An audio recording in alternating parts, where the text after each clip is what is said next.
Spider-Man is one of the best looking games I have on my PC, but it has so many broken settings. I'm still getting a flawless performance, and I'm gonna share with you how I'm doing that. Of course, I have a very high-end rig. It's a 3080, 12 gigabytes, a 5800 X3D, 32 gigabytes of RAM, and this LG C1. So here's the thing. Let me tell you everything that is wrong with the game and how to get the best results if you have something similar. And I'm also gonna give you some recommendations in case you have something different, because you do have the options. So let's take a look at ray tracing. So I have all the graphics maxed out, 4K ray tracing. Look at this. Look at this reflection. It's broken. It's jumping. It's artifacting. It's terrible. So here's the problem. You might say, man, but you don't have to do this, to enjoy ray tracing. You can just walk in and forget about it. Here's the problem. Ray tracing is something you are going to turn on to look for it, to look at the details. That's why you would turn on ray tracing, because when you're flying through the city, it doesn't matter. So if you're gonna turn it on, you really want to look at the small details. And if you see this is ugly. It's broken, in my opinion. That's broken. That shouldn't look like that. And it's not because DLSS. I tried DLSS, FSR.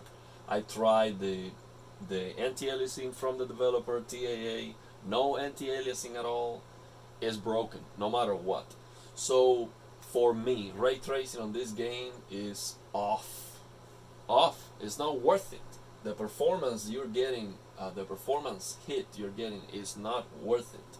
So if you have this LG C1 or the CX that can do black frame insertion at 60, at 100 and 120 frames, this is what I would do, and this is the way I play this game, and it's wonderful. It's just fantastic. So let me do it. It's basically all the settings maxed out with dynamic resolution scaling and DLSS. So here's the second thing that is broken on this game. On the previous video, I mentioned that actually I love this DLAA anti-aliasing. It looks fantastic, but when you go beyond 60 frames, it breaks. It cannot keep up.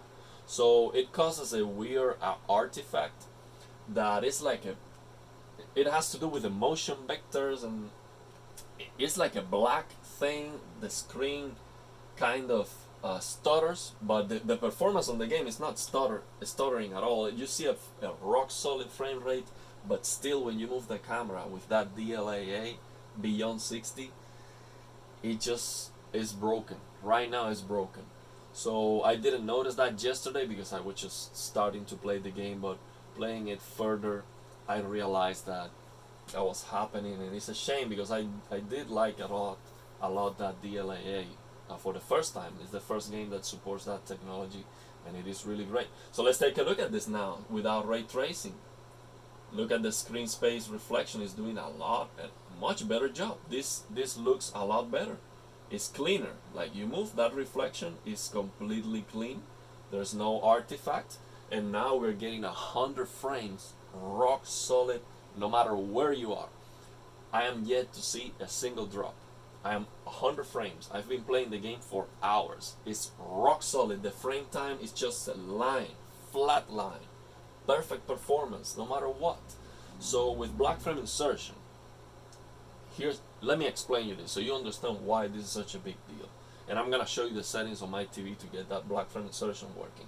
So black frame insertion at 60 frames it gives you better motion clarity. It gives you better motion clarity, so when you move the camera, it looks sharp, it doesn't blur.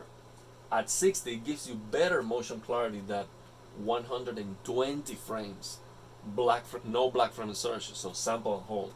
Because this display is a sample and hold display, okay?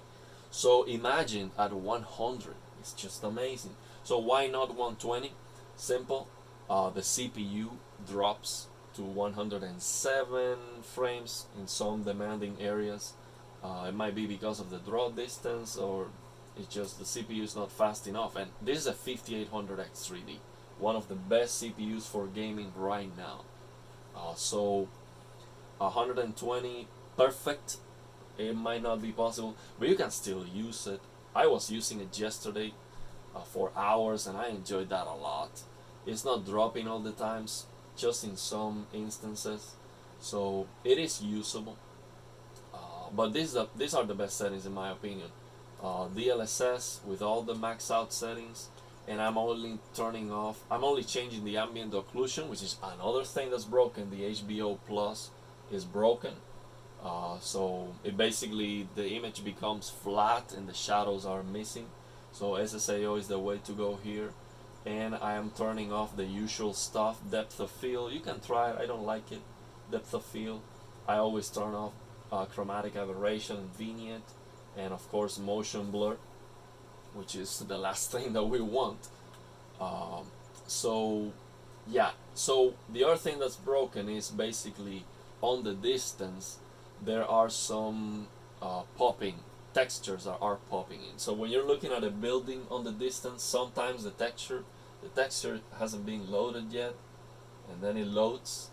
So that shouldn't happen. I have an NVMe SSD, very fast, so that shouldn't be happening at all. So that might be fixed on a patch, or maybe that's because asynchronous compute. So basically maybe that's being loaded, those shaders are being loaded asynchronously, and that's why the frame rate is perfect, so you don't get the stutter. So I would rather get that. So if they tell me, hey, yeah, that was the solution, it's better just to let those assets, load on the fly and prevent the stuttering, I'm okay with that. Good job. If that's the reason, good job. But try to make that better. Try to take advantage of that fast NVMe, because I'm sure that's not being utilized to its full potential. Otherwise, that shouldn't be happening. So what else is broken? Well, the HDR is completely broken. So sad, man. How can they get the HDR wrong? Why? And why it's broken? Because we don't have proper settings.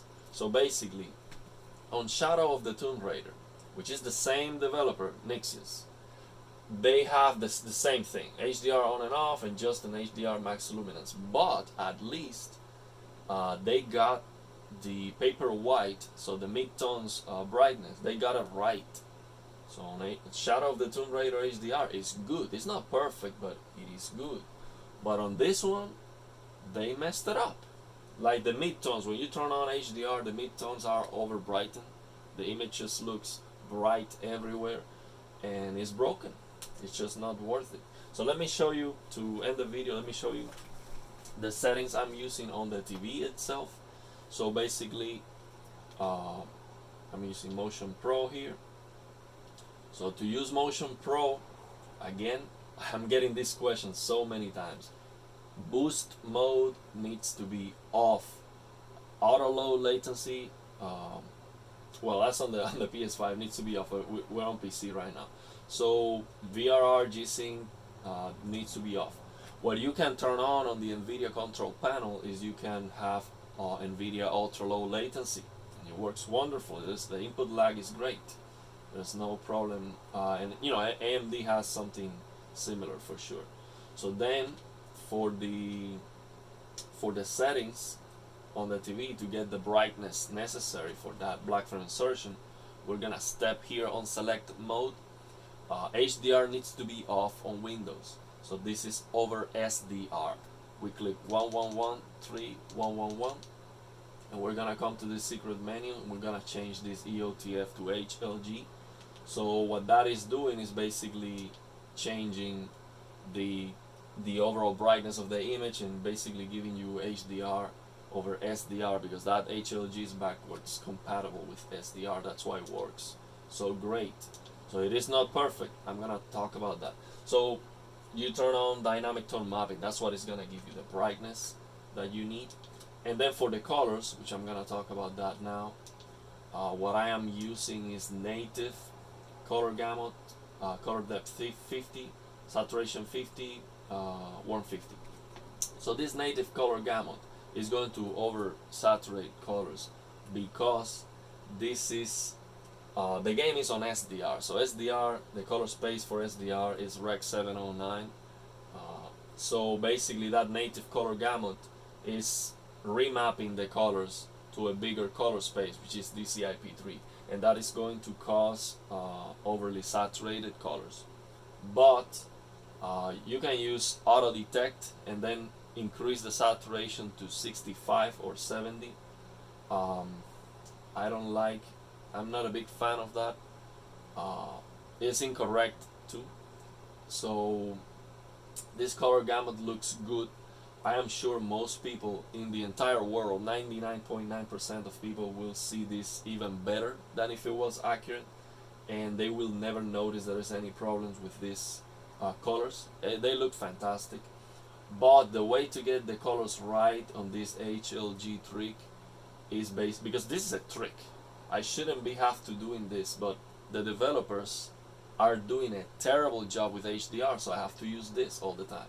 So the way to get these colors right would be telling Windows, when you turn on HDR on Windows, basically, you get HDR with 10 bits and you get DCI-P3, okay?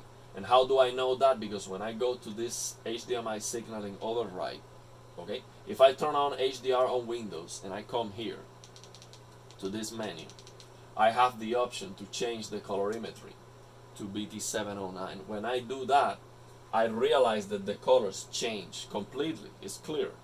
So what that tells me is that when Windows is on HDR, it's giving me the bigger color space, the proper color space for HDR, and is also giving me 10 bits. So the way to get this trick, this HLG trick, working perfect with correct colors would be to get SDR on Windows, to get SDR, to get that with 10 bits and with the DCI-P3 color space. And I am 100% sure that is possible. I need to figure it out if I have to modify the registry.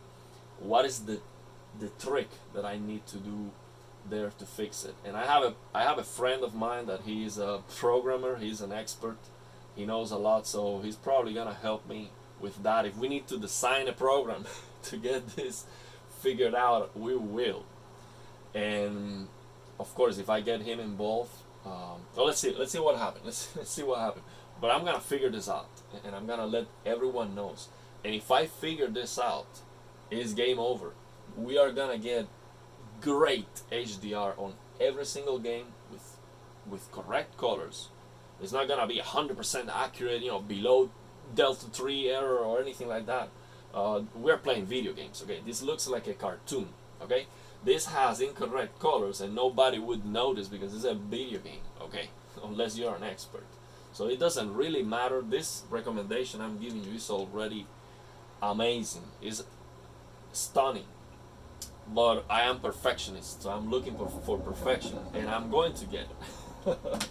I'm going to get perfection on this one. So yeah, I will let you know, and I will share when that happens. So yeah, the reason I share this section of the game is because of those reflections. But of course, this is not Spiderman. This is his girlfriend. And yeah, the game is great. I'm very happy with it. The performance is flawless. It looks fantastic. The game itself is amazing. It supports this DualSense. And it's so great. This DualSense is just a game changer. I love it. Love the DualSense. I wish more games support this. So yeah, let me know what you think, and if you have any questions.